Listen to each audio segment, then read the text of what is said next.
Okay, we are recording. So let me do this and introduce myself. This is your host, Keith, and I am recording a weekly Bible study during our time in the Corona COVID virus ordeal. I don't know how long I'll be continuing this. I got a feeling that maybe this week, or soon, churches may begin to start meeting again. Now, that being the case, then I'll probably stop doing these. But for now, here I am, and we're continuing on our study in Romans. The curriculum that I've been using is some that is available from Lifeway, and they, from what I understand, you can get the current quarter for free in digital content. Visit their webpage. I think I had a link to it in my last week's study. I may or may not put the link in this week, so I'll have to see if I can find it again. And even though there's only a couple weeks left in it, it would be worth getting. This has been a pretty good study in Romans. Today we'll be in Romans 11. And oh yeah, I also like to toss in my usual disclaimers. This is my totally ugly video because the blind guy with a camera, don't know how it's aimed, how it's lit. It is what it is, and there could be background and sounds and things, and this is unedited, uncontrollable, so there we go. So with those disclaimers, let me say this. The title is called Mercy. The gospel is continuing to be given to all people, both Jews and Gentiles is really the context here. We can extend that to our time today and cover not only Jews and Gentiles, but all people and faiths and groups. Our focus will be on Romans 11, 17 to 32, but our memory verse will be verse 36, which will be just outside of that range. But what I want to notice through this is how Gentiles and Jews are kind of in the same boat when it comes to salvation and being reconciled with God. So as an introductory thing, here's a question to ponder. Have you ever felt like you were on the outside of something, on the outside looking in, not being included? What kind of emotions might that stir up? Like abandonment, loneliness? Those are some thoughts that come to my mind. But Paul is here to say that salvation through faith is here for everyone, and no one is excluded.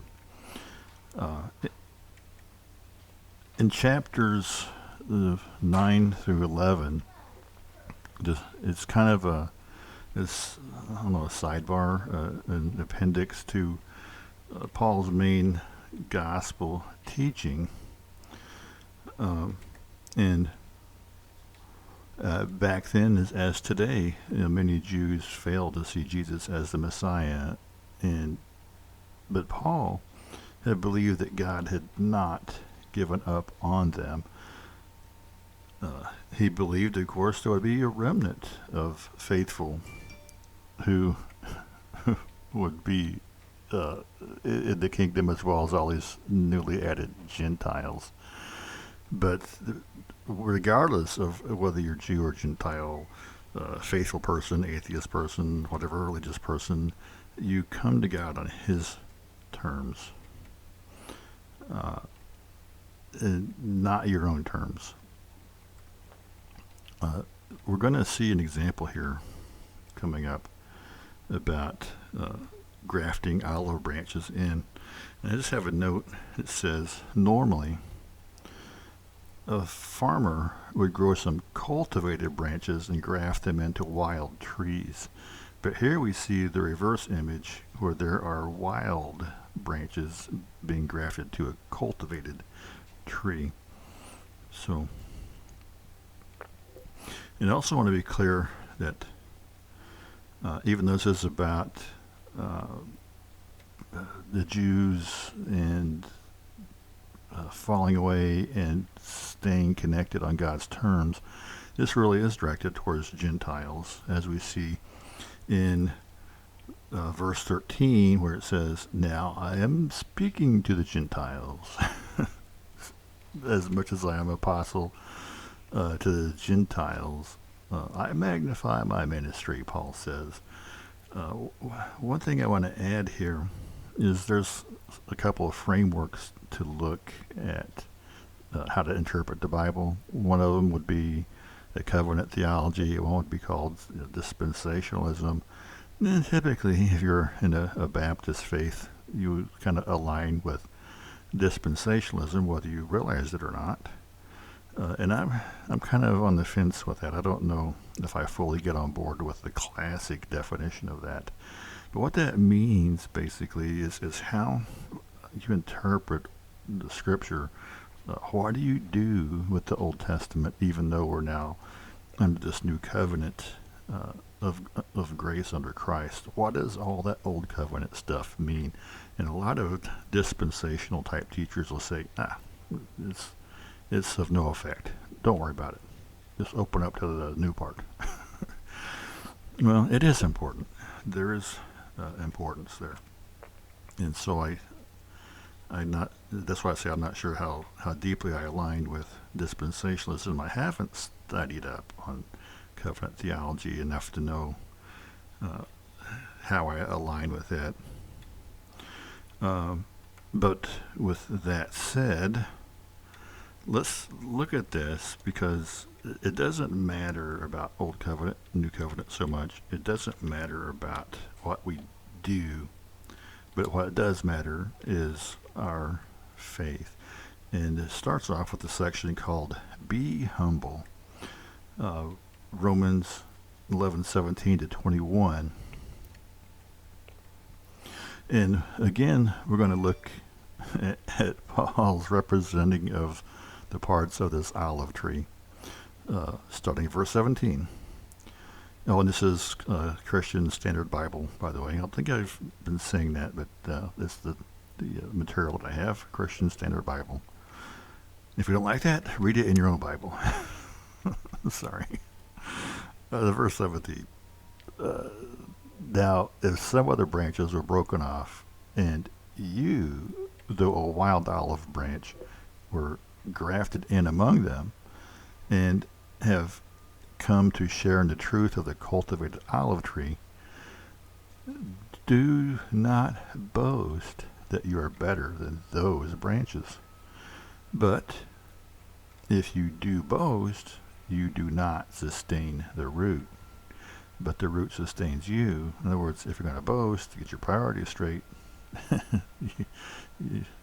It's not you who supports the root. That's the other way around. Continuing on, verse 19. Then you will say, branches were broken off so that I may be granted in. True enough, but they were broken off because of unbelief. But you stand by faith.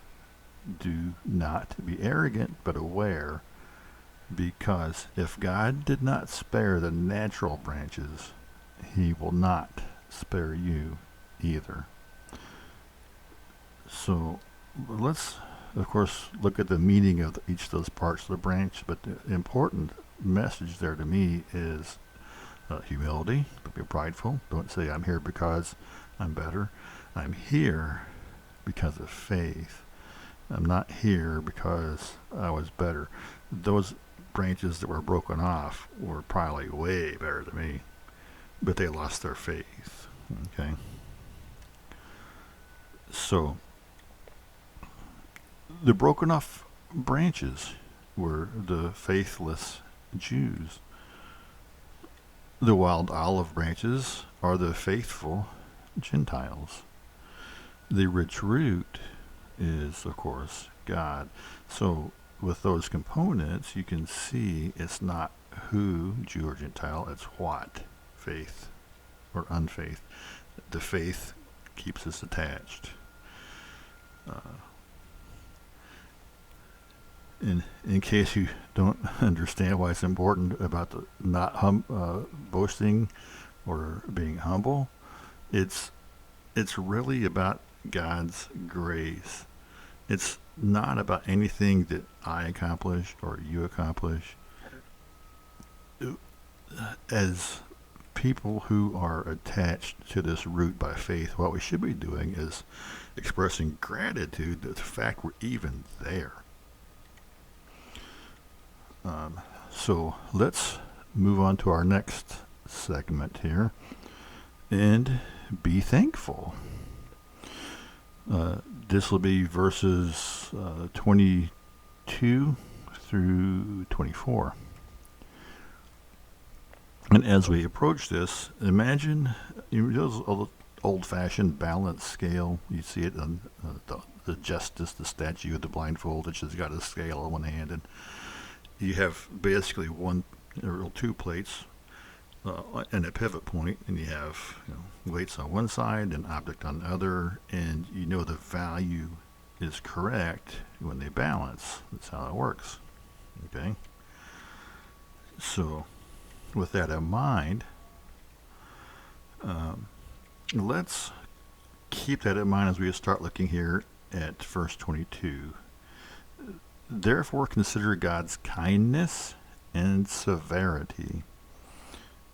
Severity towards those who have fallen, but kindness towards you if you remain in His kindness.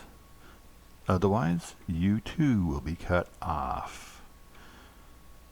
Even they, if they do not remain in unbelief, will be grafted in, because God has the power to graft them in again. Verse 24, for if you are cut off from your native wild olive tree, and against nature were grafted into this cultivated tree, how much more will these, the natural branches, be grafted into their own olive tree? So, as we get ready to look at those two attributes of God here, this also restates what I just commented on. It's not about us being the wild branch and them the cultivator branch. The wild branch can be unfaithful, and it's our unfaithfulness that breaks us off. It's the cultivated branch's unfaithfulness. And if the cultivated branch can find faithfulness, they'll be put back in. Bunny trail. I know of a particular man who is a Jew. He was born a Jew. He was raised a Jew. And that's his life. Well, at an early age, he met a Christian and converted, and now he is a Christian. That's what he calls himself. He doesn't call himself a Jewish Christian or a Messianic Jew. He calls himself a Christian. Why? Because he came to faith the same way everyone else does. He's remaining in faith the same way everyone else does. And if any of us should choose to lose that faith, then we'll all face the same of being broken off like anyone else does. So let's end it bunny trail. Let's get back to looking at these two attributes here, which would be, what was it? Kindness and severity. Now, what is this balance here between, can God really be both kind and severe? Well, God's not so kind. He's going to overlook an evil or injustice. But he's not so harsh. He's going to condemn somebody who's innocent. I also like to look at it this way. You can show love, and you can show love towards those who show love to you, your immediate family, your wife, your kids, right? But if, say, an outsider comes and they smack around your kids or they punch your wife in the head, your love might suddenly be shown in a harsh way. It's still love because some outsider did an atrocious thing, right? But you, at the same time, can show kindness because your wife and kids need that, right? So love has the capacity for both, and it is not out of place. It's not contradictory. That's just the way it works. And God has the perfect balance of showing people harshness who deserve it and showing people kindness when they deserve it. And how do you deserve it? You show him faithfulness or not. Simple as that. Let's move on to being aware. Romans 11, let me find this verse again. 25 to 32. Now, here we see Paul believed the rejection of the Jews was not final. And we will see the roles of Jews and Gentiles played as we read these verses and demonstrating how all people can potentially be grafted in. Now, I also want to take the time to kind of backstep and talk about the difference between dispensational and covenantal framework of interpreting this. Now, I don't know how covenantal people might say this, but I've heard people say there is no place in God's kingdom for the Jews. Their time is over and done. They've made their decision 2,000 years ago when they crucified Christ. They are done. They're toast. There's no hope. I'm sorry. That's not true. I think that any person, whether they're a Jew or not, if they come to Christ through faith, they're just as important and included as ever. So moving into the verses here, verse 25. I don't want you to be ignorant of this mystery, brothers and sisters, so that you will not be conceited. A partial hardening has come upon Israel until the fullness of the Gentiles has come in. And in this way, all Israel will be saved, as it is written, the deliverer will come from Zion. He will turn godlessness away from Jacob. And this will be my covenant with them when I take away their sins. I'm sorry, did I read it right? Yeah, when I take away their sins. Verse 28, regarding the gospel, they are enemies for your advantage. But regarding election, they are loved because of the patriarchs. Verse 29, since God's gracious gifts and calling are irrevocable.